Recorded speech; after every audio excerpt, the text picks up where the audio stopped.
first talk about the overarching themes, and then I'll just talk about why hegemony is good. Then I'll just talk about our China advantage in politics and hegemony.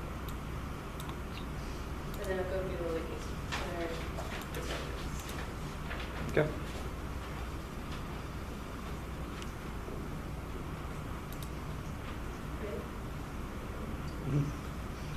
Okay, so first of all, the first statement I want to make is that all of the arguments are very general, especially the hegemony that one. They're making very strict generalizations. They're not focusing on specific. And they say that this is justified because hegemony is a stupid thing. But no, it's not justified because you're making a very specific action here. And the specific action is something that they need to address. And the impacts of that action in particular are what we need to focus on. And in this case, hegemony is good because it prevents the engulfing of China and prevents the China engulfing the South Korea. This prevents the North Korea South Korea conflict that we specifically state the evidence for. Okay, so and why do we need to say? They say like, what's our point of view in South Korea? They say the point is that we have the U.S. has pivoted to China and the status quo, and junior expense is necessary for reassuring hegemony and stability of Asia. That's the point. That's where it ties the hegemony is a good argument. And so from college and fatigue, which you mentioned, and which you mentioned before, we're extending now. And we need to, and this is like the reason that we need to stay there. We need to stay there to keep peace. We need to stay there because of this whole argument that hegemony is good. Now, talking about our China advantage, China is looking to, like, despite any economic instability that they mentioned, China is looking to engulf the ROK and sphere influence now because U.S. president transits. If U.S. does too little in the region, it allies and back into China. So like any country that we're with allies with right now in the region, basically we're going to go to China. And the point is that like even if they have economic decline, that doesn't mean they're not going to try creating regional hegemony. They're not going to try to create their own power.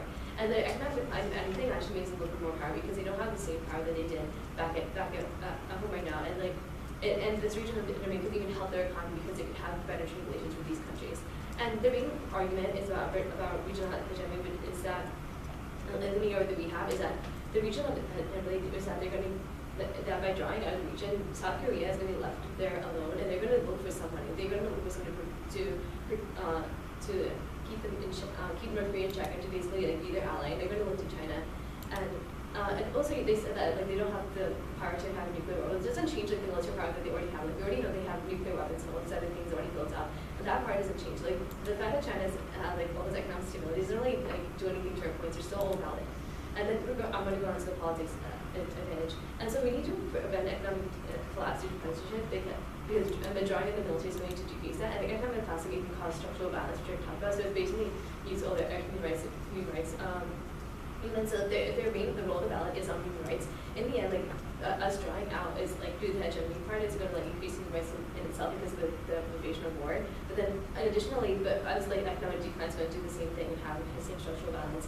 And the like economic collapse basically will exacerbate all structural violence. For example, Decade 12 evidence. And they said we could just do this later. But like if that's true, if like we could just do this later, then how important are the plans that they're saying? Like they're basically saying that the plan's not important because it's not crucial to something that we should do right now. And as a result of that, like is their plan even necessary? And it's sort of devaluing what the plan is could even do. And for the hegemony impact, we're going to like basically emphasize that hegemony is good. Hegemony makes the world more peaceful, more comprehensive analysis of food says by Butsy 2012, which sort of takes care of all their stupid analysis, which I assume you said like is not important because we focus on the specific area. And if for our specific time North Korean war, the Kim Jong-un will initiate the first opportunity, especially the U.S. alliances will be. Like they want to have create this like wonderful Korean union. If the U.S. pulls out, like it looks weak, they're going to try to get ahead of it. Getting it, and it might even lead to war. The war does happen. Nuclear winter is worse than any crisis we possibly say. And on the issue of land mines, they're even liberty parallel in particular. We have new technology in particular. They said like the guns are teaming up, but we ignored our particular evidence from group from 2012 that said basically the Ottawa Convention is bad. That hurts alliances, decreases protection for soldiers. Their evidence is based advised and ignores it. A testimonials of South Koreans and U.S. forces and their system mine protocols are sufficient. They self-destruct and be detected destructive. So basically, what this is saying is that like. They're ignoring the evidence that the South Koreans themselves and the U.S. military they're saying that the mines are affected. They're completely ignoring this. They're making up their own reasons. Like, the evidence itself states that these mines are important there right now, and that they're preventing further conflict. And they actually protect the soldiers who are guarding the border, which they say are so report, and also on the fact that I think that some of the case arguments against this is that they might like 99% affected that. We're talking about deactivation there, not detonation. They're two different things. So they actually like can be deactivated very efficiently. That actually improves their safety. They say that on the issue of China, which I already talked about, they said that North Korea and China are collaborating in war. There's no evidence of this. Our arguments for North Korea and China are that they likely to collaborating in war. It's that separately they both are going to cause war themselves. Going on to the topicality argument, they said that they're like it is pretty cool because all basic means is evidence and it's not specific. It's not. But the fact is that our case, our case, we came here doing something specific, and that's what's leading to education. The fact that they're going to often like just include something else, it completely did despite anything that's like it's not predictable because we came here with something specific in mind.